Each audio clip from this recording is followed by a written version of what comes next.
ಬಂಧುಗಳೇ, ಇವತ್ತು ವಿಡಿಯೋ ಮಾಡಲು ಕಾರಣ ಅಂತಂದ್ರೆ ಕರ್ನಾಟಕ ರಾಜ್ಯ ಸರ್ಕಾರ ಮೊನ್ನೆ 56,000 ಹುದ್ದೆಗಳನ್ನ ಭರ್ತಿ ಮಾಡ್ಬೇಕಂತೇಳಿ ಘೋಷಣೆಯನ್ನು ಮಾಡಿರ್ತಕ್ಕಂಥದ್ದು ಇನ್ನೂ ಕೂಡ ಪೂರ್ಣ ಆಗಿಲ್ಲ. ಸರ್ಕಾರಕ್ಕೆ ನಾನು ವಿನಂತಿಯನ್ನು ಮಾಡ್ಕೊಳ್ತೀನಿ, ಕರ್ನಾಟಕದಲ್ಲಿ ಸದ್ಯ ಖಾಲಿ ಇರ್ತಕ್ಕಂಥ ಸರಿಸುಮಾರು 2,86,000 ಹುದ್ದೆಗಳನ್ನ ಶೀಘ್ರವಾಗಿ ಕರಿಬೇಕು. ಕಾರಣ ಅಂತಂದ್ರೆ ನಿಮ್ಮ ಹಾಗೆ ರಾಜಕಾರಣ ಮಾಡ್ಲಿಕ್ಕೆ ವಿದ್ಯಾರ್ಥಿಗಳ ಹತ್ರ ಹಣ ಇಲ್ಲ. ಯಾಕಂದ್ರೆ ಒಬ್ಬ ವಿದ್ಯಾರ್ಥಿ ವಯಸ್ಸು ಹೋಯ್ತು, ವಯೋಮಿತಿ ಮೀರ್ತು ಅಂತಂದ್ರೆ ಯಾವ ರಾಜಕಾರಣಿ ಬಂದು ಕೈ ಹಿಡಿಯೋದಿಲ್ಲ.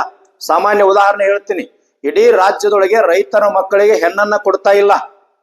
ನೀವೇನಾದ್ರೂ 2,86,000 ಹುದ್ದೆಗಳನ್ನ ಶೀಘ್ರವಾಗಿ ಕರೆದೇ ಇದ್ರೆ ಕರ್ನಾಟಕ ರಾಜ್ಯ ರೈತ ಸಂಘ ಹಸಿರು ಸೇನೆ ರಾಜ್ಯ ಅಧ್ಯಕ್ಷರಾಗಿರ್ತಕ್ಕಂಥ ಚೋಣಪ್ಪ ಪೂಜಾರಿ ಅವರು ರಾಜ್ಯದ ಎಲ್ಲ ರೈತ ಮುಖಂಡರು, ಎಲ್ಲಾ ಜಿಲ್ಲಾಧ್ಯಕ್ಷರು, ತಾಲೂಕು ಮುಖಂಡರು 31 ಜಿಲ್ಲೆಗಳಿಗೆ ಕರೆ ಕೊಟ್ಟು ಗುರ್ಲಾಪುರ್ ಮಾದರಿಯೊಳಗ ಧಾರವಾಡ ಅಥವಾ ಬೆಂಗಳೂರು ಭಾಗದೊಳಗೆ ದೊಡ್ಡ ಪ್ರಮಾಣದ ಹೋರಾಟವನ್ನ ಮಾಡಿ ಸರ್ಕಾರವನ್ನು ಎಚ್ಚರಿಕೆ ಕೊಡಿಸಬೇಕಾಗ್ತದ.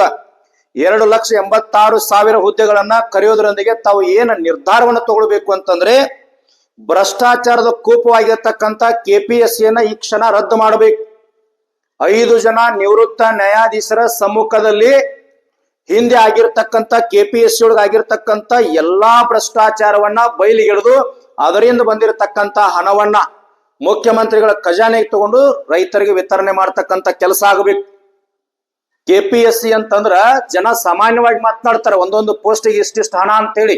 ನಿಮ್ಮ ಸರ್ಕಾರದ MLAಗಳು ವಿಧಾನಸೌಧದೊಳಗೆ ಮಾತನಾಡ್ತಾರ, KPSCಗೆ ಒಂದು ಹುದ್ದೆಗೆ 40 ಲಕ್ಷ 50 ಲಕ್ಷ 1 ಕೋಟಿ ಅಂತ ಹೇಳಿ ಹೋಗ್ತಾ ಇದೆ. ಇವತ್ತು ನಾನು ವಿನಂತಿ ಮಾಡ್ಕೊಳ್ತೀನಿ, ಮೊನ್ನೆ ಆಗಿರ್ತಕ್ಕಂಥ KS PDO ಆಮೇಲೆ ಉಳಿದಿರ್ತಕ್ಕಂಥ ಎಲ್ಲ ಪರೀಕ್ಷೆಗಳಲ್ಲಿ ಆಗಿರ್ತಕ್ಕಂಥ ಅಕ್ರಮಗಳನ್ನ CBI ಮೂಲಕ ತನಿಖೆ ಮಾಡಿ ಅಕ್ರಮ ಆಗಿರ್ತಕ್ಕಂಥ ಅಧಿಕಾರಿಗಳು, KPSC ಮೆಂಬರ್ಗಳು, ನೇಮಕ ಆಗಿರ್ತಕ್ಕಂಥ ಭ್ರಷ್ಟಾಚಾರದ ಅಧಿಕಾರಿಗಳನ್ನ ಸಸ್ಪೆಂಡ್ ಮಾಡಿ ಅವ್ರ ಮೇಲೆ ಎನ್ಕ್ವೈರಿ ಹಾಕಿ ಅವ್ರನ್ನ ಒಳಗೆ ಹಾಕ್ತಕ್ಕಂಥ ಕೆಲಸ ಆಗಬೇಕು. ಹಳೆ ಹುದ್ದೆ ಜೊತೆಗೆ ಹೊಸ KS ನೇಮಕಾತಿಯನ್ನ ಮಾಡುವಾಗ ನಿಮ್ಮ KPSC ಇಂದ ಮಾಡ್ಲಿಕ್ಕೆ ಹೋಗ್ಬೇಡ್ರಿ, UPSC ಇಂದ ನೇರವಾಗಿ ಮಾಡ್ರಿ, ಪಾರದರ್ಶಕವಾಗಿರ್ಬೇಕು. 5 ಜನ ನಿವೃತ್ತ ನ್ಯಾಯಾಧೀಶರು, ಅದರಲ್ಲಿ ಪಾರದರ್ಶಕವಾಗಿರ್ತಕ್ಕಂಥ 5 ಜನ ನ್ಯಾಯಾಧೀಶರ ನೇಮಕ ಸಮ್ಮುಖದಲ್ಲಿ ಎಲ್ಲ ಹುದ್ದೆಗಳನ್ನ ನೇಮಕಾತಿಗಾಗಿ ಕರಿಬೇಕು.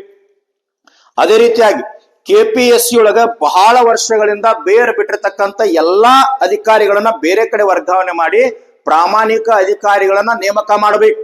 ನಾನು ಸರ್ಕಾರಕ್ಕೆ ಎಚ್ಚರಿಕೆಯನ್ನು ಕೊಡ್ತೀನಿ, ನೀವು ಆಡ್ತಕ್ಕಂಥದ್ದು ನಿಮ್ಮ ಗ್ಯಾರಂಟಿ, ನಿಮ್ಮ ರಾಜಕಾರಣ ಏನೇ ಇರಲಿ, ಆದ್ರೆ ರಾಜ್ಯದೊಳಗಿರ್ತಕ್ಕಂಥ 2,86,000 ಹುದ್ದೆಗಳನ್ನ ಶೀಘ್ರವಾಗಿ ಏನು ತೀರ್ಮಾನ ತಗೊಳ್ತೀರಿ ಸಚಿವ ಸಂಪುಟದೊಳಗೆ ಗೊತ್ತಿಲ್ಲ, ಎಲ್ಲಾ ಹುದ್ದೆಗಳನ್ನ ಕರಿಬೇಕು. ವಿದ್ಯಾರ್ಥಿ ವಯೋಮಿತಿ ದಾಟ್ತು ಅಂದ್ರೆ ಹೆಣ್ಣು ಕೊಡ್ತಾ ಇಲ್ಲ, ಬದುಕನ್ನು ಕಟ್ಕೊಳ್ಳೋದು ಯಾವ ರೀತಿ? ಅಸಡ್ಡೆ ರಾಜಕಾರಣ ಮಾತನಾಡ್ಲಿಕ್ಕೆ ಹೋಗ್ಬೇಡ್ರಿ. ನಿಮ್ಮ ಉಪಚುನಾವಣೆ ಇವೆಲ್ಲ ಗದ್ಲಿರ್ಲಿ. ಕೆಲವೇ ದಿನಗಳೊಳಗ 2,86,000 ಹುದ್ದೆಗಳ ನೇಮಕಾತಿಗಾಗಿ ಅಧಿಸೂಚನೆಯನ್ನ ತಾವು ಹೊರಡಿಸದೇ ಇದ್ರೆ ಕರ್ನಾಟಕ ರಾಜ್ಯ ರೈತ ಸಂಘ ಹಾಗೂ 31 ಜಿಲ್ಲೆಗಳಿರ್ತಕ್ಕಂಥ ನೌಕರಿಗಾಗಿ ಓದ್ತಕ್ಕಂಥ ಎಲ್ಲ ವಿದ್ಯಾರ್ಥಿಗಳನ್ನ ಧರ್ಮಾತೀತ, ಪಕ್ಷಾತೀತ, ಜಾತ್ಯಾತೀತವಾಗಿ ಒಗ್ಗೂಡಿಸಿಕೊಂಡು ನಿರಂತರವಾಗಿ ಸರ್ಕಾರ ಲಿಖಿತ ರೂಪದಲ್ಲಿ ಭರವಸೆಯನ್ನು ಕೊಡತಕ್ಕಂಥ ಉಗ್ರ ಪ್ರಮಾಣದ ಹೋರಾಟವನ್ನು ಮಾಡಬೇಕಾಗ್ತದೆ. ಎಚ್ಚರಿಕೆ. ಕರ್ನಾಟಕದ ರಾಜಕಾರಣಿಗಳಿಗೆ ನಾನು ನೇರವಾಗಿ ಎಚ್ಚರಿಕೆಯನ್ನು ಕೊಡ್ತೀನಿ. ನಿಮ್ಮ ಮಕ್ಕಳು ಧಾರವಾಡದೊಳಗ ಬೆಂಗಳೂರದೊಳಗ ರೂಮ್ ಮಾಡಿಕೊಂಡು ಹಾಸ್ಟೆಲ್ ಒಳಗೆ ಊಟ ಮಾಡಿಕೊಂಡು ಗಾಢ ಮತ್ತು ಸಣ್ಣ ಸಣ್ಣ ಹೋಟೆಲ್ ಒಳಗೆ ಇಡ್ಲಿ ಆ ಒಂದು ಏನಿರ್ತದಲ್ಲ ಉಪಹಾರನ ಸೇವನೆ ಮಾಡಿ ಆ ಬಡತನ ಪರಿಸ್ಥಿತಿ ನಿಮ್ಮ ಮಕ್ಕಳಿಗೆ ಗೊತ್ತಿಲ್ಲ. ಒಂದ್ ದಿನ ಆ ಪರಿಸ್ಥಿತಿಯನ್ನು ನೀವು ಅನುಭವಿಸಿದ್ರಿ ಅಂತಂದ್ರೆ ನಿಮಗೆ ಮನವರಿಕೆ ಆಗ್ತಾ ಇತ್ತು. ಕೊನೆಯದಾಗಿ ಎಚ್ಚರಿಕೆ ಕೊಡ್ತೀನಿ, ಶೀಘ್ರವಾಗಿ ನಿಮ್ಮೆಲ್ಲ ದುಷ್ಟ ರಾಜಕಾರಣ, ನಿಮ್ಮ ಮತಕ್ಷೇತ್ರ ಇದೆಲ್ಲವನ್ನ ಬಿಡಬೇಕು. ಬಿಟ್ಟು 2,86,000 ಹುದ್ದೆಗಳನ್ನ ನೀವು ನೇಮಕ ಮಾಡ್ಲಿಕ್ಕೆ ಅಧಿಸೂಚನೆ ಹೊರಡಿಸಿದ್ರೆ ಕರ್ನಾಟಕ ವಿದ್ಯಾರ್ಥಿಗಳ ಸ್ಪರ್ಧಾರ್ಥಿಗಳ ಬಾಳಲ್ಲಿ ಒಂದು ಹೊಸ ಆಶಾಕಿರಣ ಆಗ್ತದ. ಎಲ್ಲರ ಮನೆಯೊಳಗೆ ನಿಮ್ಮ ಭಾವಚಿತ್ರ ಪೂಜೆ ಆಗ್ತದ. ನಮ್ಮದೇನು ಸ್ವಾರ್ಥ ಇಲ್ಲ. ಎಚ್ಚರಿಕೆ ಕೊಡ್ತೀನಿ, ಶೀಘ್ರವಾಗಿ ಇದರ ನೇಮಕಾತಿ ಆಗ್ಬೇಕು. ಇನ್ನು ಕೆಲವೇ ದಿನಗಳೊಳಗೆ ಬೆಳಗಾಂ, ಧಾರವಾಡದಲ್ಲಿ ನಾವು ಪ್ರೆಸ್ ಮೀಟ್ ಅನ್ನ ಮಾಡ್ತಾ ಇದ್ದೀವಿ.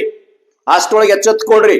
ಲಕ್ಷಾಂತರ ಯುವಕರನ್ನ, ವಿದ್ಯಾರ್ಥಿಗಳನ್ನು ಕೂಡಿಸ್ಕೊಂಡು ಹೋರಾಟವನ್ನ ಮಾಡಿದ್ದಾದ್ರ ಗುರ್ಲಾಪುರ್ ಮಾದರಿ ಹೋರಾಟ ಆಗ್ತದ.